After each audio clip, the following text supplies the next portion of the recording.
Welcome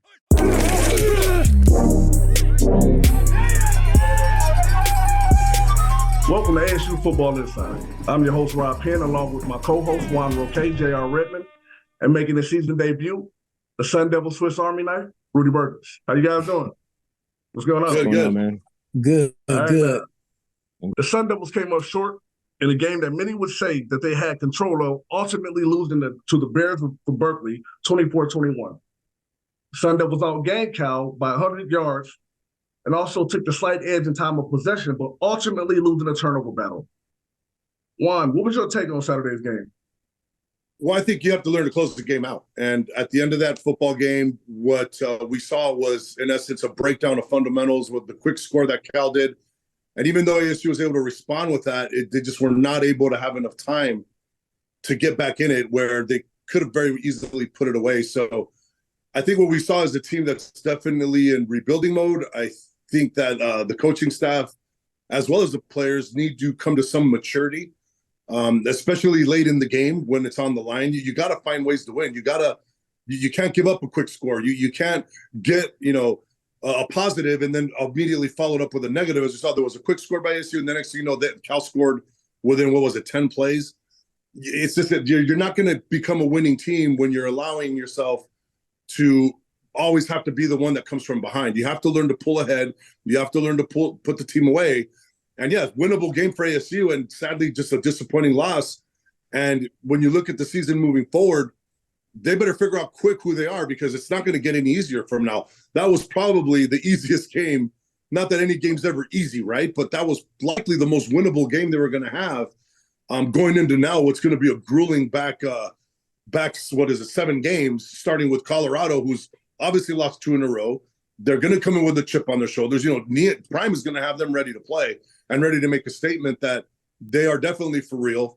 They're no longer ranked. So it's just going to be a tough go for the rest of the season. But again, it's going to come down to this coaching staff and these players maturing very quickly and making sure they can execute when it matters most.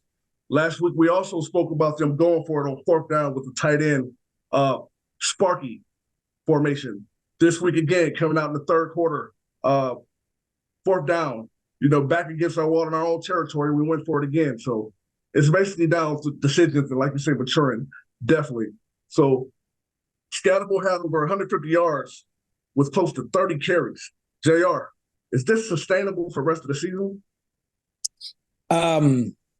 It looks like it could be, in regards to, him being able to make plays. We've seen a couple weeks now, when they get the ball in his hands, he has a knack for making a play.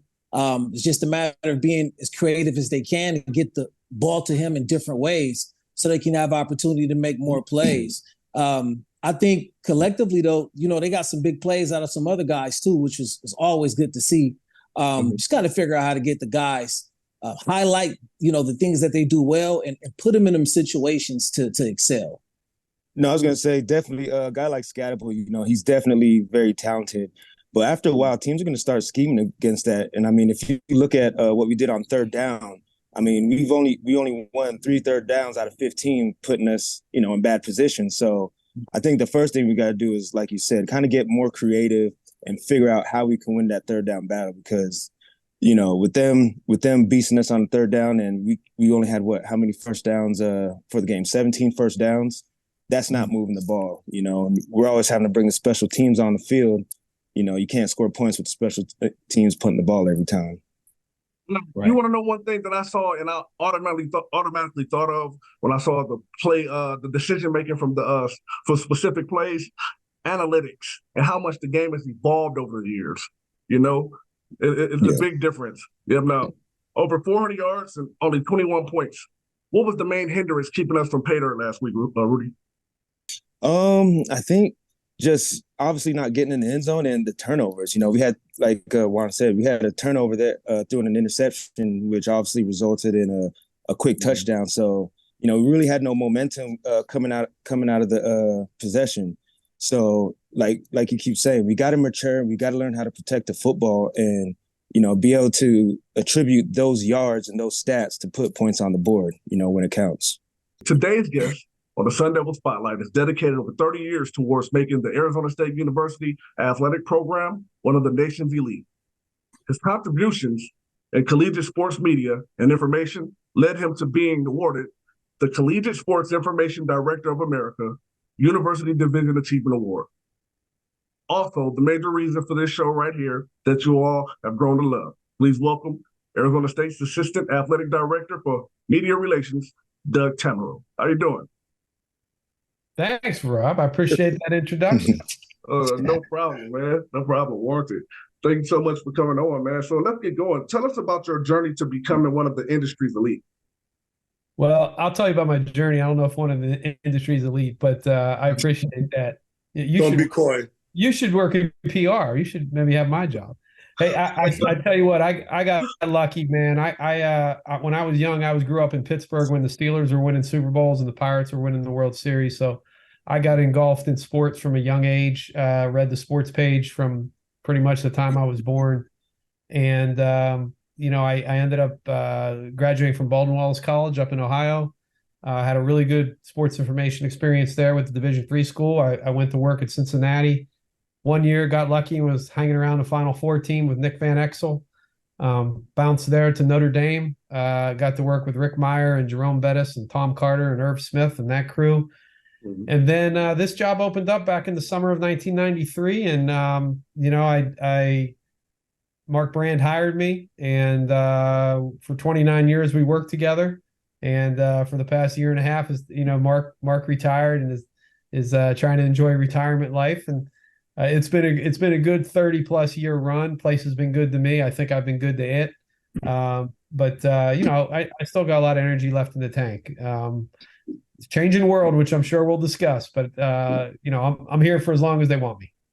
Doug, your journey, I've known you a long time, and I've seen the maturity, right? We were both young guys. You're 93, and you have the same energy today that you had then. But in your journey, what has been special about ASU? Because I'm sure you've had other opportunities. I'm sure other people have come calling and giving you maybe an opening somewhere else, but you stayed here.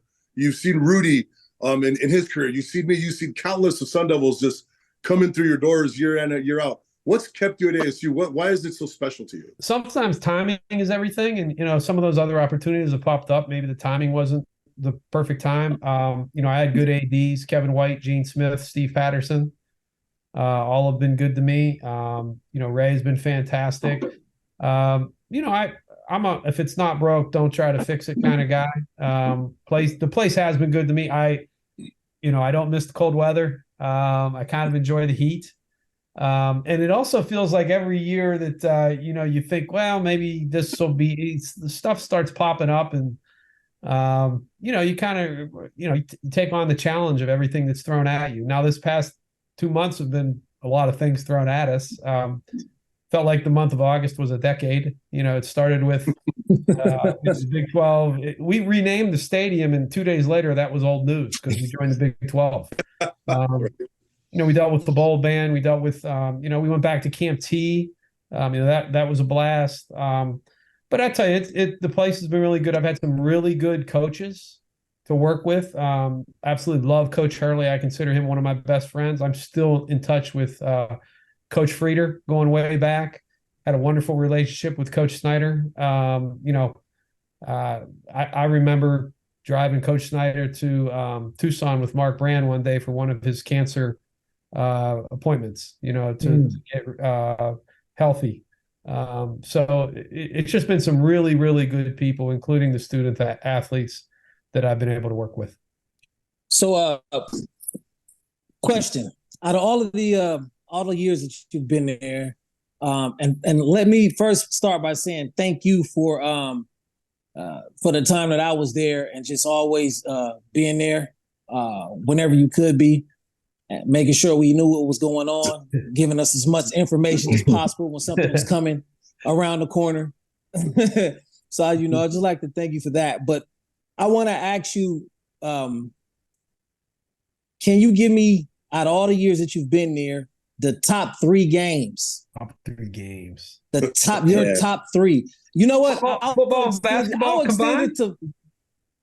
No, we can go for each. I'm going to extend it to 5. Oh, wow. What's your Okay. top? I'm gonna extend it to 5. What's your top 5 games in football during your tenure there? So I love the 96, and everyone's going to think it's Nebraska, but I love the 96 USC home game. I could watch that game over and over, and I still think we're going to lose. And Jake Plummer would have been out of that game in the first quarter after Cliff Caborn almost took his head off after that interception. So I just love that game, JR. The Nebraska game is always going to be with me. I just, I slept, I didn't go home that night. I showered in Desert Financial Arena, went to the Circle K and bought the newspapers and faxed them to the media. That was pretty darn cool. Okay. I loved Kalen Balage's touchdowns, however many he scored. I forget. Was it 7 or 8? See NCAA record being set on the field, and you're sitting there going, gosh darn, that was pretty darn cool. That one sticks out in my mind. A couple years ago, we beat Washington at home, and it was kind of like, the place was packed. It was the new stadium. So that one kind of is really, really special to me. And as far as the fifth, I don't know, but those 4 jump out a lot to me. Those 4, and then hoops. No one has seen a man score 61 points. Eddie House. And I still have the DVD, and I could watch that game over and over because that guy never stopped running, and we needed every single one of those 61 points.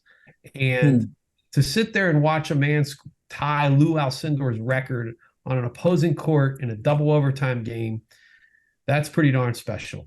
That one rang a bell. And then, of course, this year to see Desmond Cambridge hit a 60-footer in Tucson to win, that was pretty cool.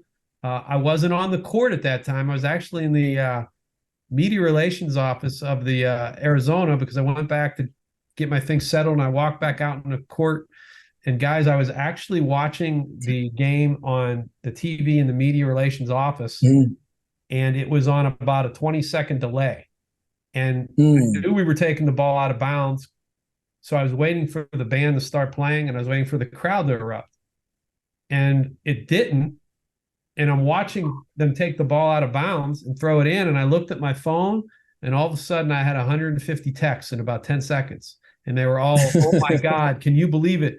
And right at that point, I looked at the TV that was on like a 20-second delay. And I realized that one of the greatest shots in Arizona State history, I was sitting in the Arizona SID office watching on tape delay. So I had to run out into the court real fast. So that's my crazy story from that game. Yeah, that's nice. Yeah, I was going to ask you a question similar to that too, but since you already took that, I was going to say, what are your top 3 memorable USC games in football? USC, so 96 is always going to be there, number 1. The game where JR ran for about 600 yards. He ran all over him. I just remember that. And then you guys remember the Tarmac game? When we scored 60-some, I think it was about a decade ago. That's the game where Vontaze pointed at Barkley across the line. Yeah. Great photo. I love that picture, man. Yeah. Oh, my goodness. Yeah, and it's funny. Like nowadays, there's 9 million photographers, so like you would have seen that picture like in 30 different angles. Oh, but yeah, that's a T-shirt. There was less people back then shooting the game, so those special moments weren't captured by 9,000 people, and so whoever got that shot was just really cool. So. I remember we were losing that game too. Like it wasn't like we blew them out early. And then Tim Tessalone, their SID, is a real good friend of mine.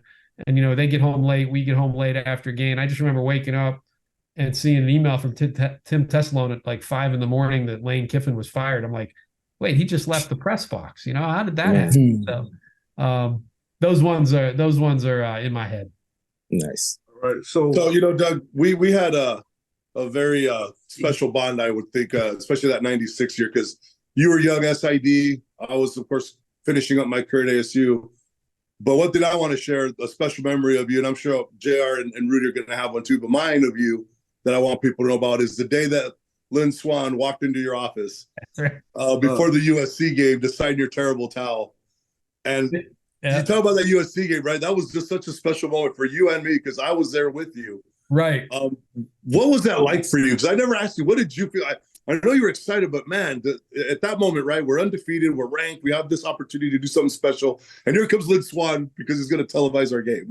and so Lynn, Juan knows this. Lynn was my idol growing up, and when I was growing up in the yard, my dad was Terry Bradshaw, Lynn Swann, and I was Lynn Swann. And and I would do the juggling catch. Yeah, for sure. I still have a Steeler jersey that's 88 Swann. I wear it every Super Bowl Sunday. Mm-hmm. So when he came in the office, I knew he was coming in, but you're kind of like, wow, and I remember telling Lynn, I'm like, my dad was Terry Bradshaw and I was Lynn Swann growing up. And he was like, well, thanks for making me feel old. So that was kind of funny, but he signed a helmet for me. Mark had him sign a helmet for me. And, every time I saw Lynn in the future, when he was the AD at USC, whatever, he would always make an effort to come up to me and we would talk about the Steelers. And we have a friend together that, I'm close with. So she always says, hey, Lynn says hello, or, I always text her a photo of me on Super Bowl Sunday with my Swan jersey. Mm-hmm. It's rare you get to meet your idol. He was my idol growing up. So this business has afforded me a lot of cool things. And, as they say back home in Elwood City, little Dougie got to meet his idol. So that was pretty cool. All right. And before we get out of here, I want to ask you a question pretty much about the evolution of the industry, with the progression of NIL and social media. Yeah. What is the biggest difference between now and 1993, 94?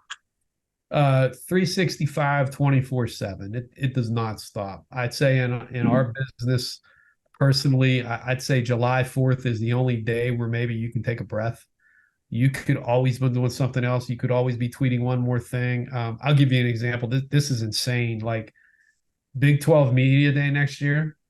It used to be, when you guys were playing, Pac-12 Media Day was usually around right before Tonazona, right? Like August 1st or whatever. Big 12 Media Day next year, we take 5 guys. You should take 1 or 2. We take 5 guys, and it's July 10th or 11th. So your football season is officially starting. Now, what's even crazier is the college baseball season has extended, right? And in 2 years, the college baseball season will end June 27th at the College World Series. So it used to be, July or June, early June, and you came back at the end of July, and now it's nonstop. It's so crazy now that you're like ready for the season to start. Before I used to like the summer. Now it's like, I'm so busy, we might as well go play some games. So, just like the rest of the world, the whole social media takeover. Probably the one bummer though is, we get to know the athletes a little bit. The reason I got to know Jake and Juan and Pat so well was they were in my office. They came in our office a lot. We would go see them, and now everything's, I'll text you, you can text them, you'll do this and this. So that's kind of the change. It is what it is, and we've adapted to it. But when you guys were in school, we didn't have 26 sports. We probably had 19. So it's just an avalanche of things to do now with all our student athletes. All right. Definitely. Last question. Yeah. Super conference. What do you think? Yeah. It's probably the only way to go. I'm saddened by the lack of the Pac-12 next year. I don't travel with basketball like I used to, but I'm going to try to make a couple trips this year. And when the basketball schedule comes out this year, the last Pac-12 regular season basketball game at Pauley Pavilion is going to be Arizona State at UCLA. I'm going to be able to go to those games. It's going to be really strange for me to walk in. I remember all those trips I used to make, flying on Wednesday. You go to the restaurants you like, you see your friends. I have probably 25 friends that work at the Pac-12, and I have really good friends that work in the league at schools. And the reality is I might not ever see them again after this year. I know I've seen more than I'm going to see in this business after 31 years, but the fact that I'm not going to see some of these people again is a bummer. There's some advantages. When Kansas State comes to town next year and they fill our stadiums, and when Iowa State's here in basketball in February and all the Cub fans are coming to our game, that kind of stuff's cool. All right. We're going to play BYU. Maybe I get to go an hour and a half from home to go to a game at West Virginia. But it's really strange that Arizona State's going to play West Virginia in a conference game. Syracuse is going to play or Stanford's going to play Syracuse, and Oregon's going to play Penn State. It's just a strange thing that we're all going to accept, but for us old folks, it's never going to seem normal. Well, thank you so much for coming on, brother. I really appreciate it. Guys, my pleasure. Good to see all these faces, and we need some dudes like you. I think Kenny's going to get them, but we're in a tough spot right now. But hopefully, he'll bounce us out of it. Absolutely. Thanks, Appreciate bro. you, Doug. See you guys. Forks up. Yeah, see you later. Yes, sir. Good one. Yeah. And we'll be back next week to recap the Colorado Buffaloes in prime time. Thank you. Appreciate it. So, All right, Rob, thanks, you said fella. Colorado. You think ASU has a chance, huh? Yeah, man, I like Trent Borje, man. I just think Hey, fellas, I'm Trent sorry as for being well. rude.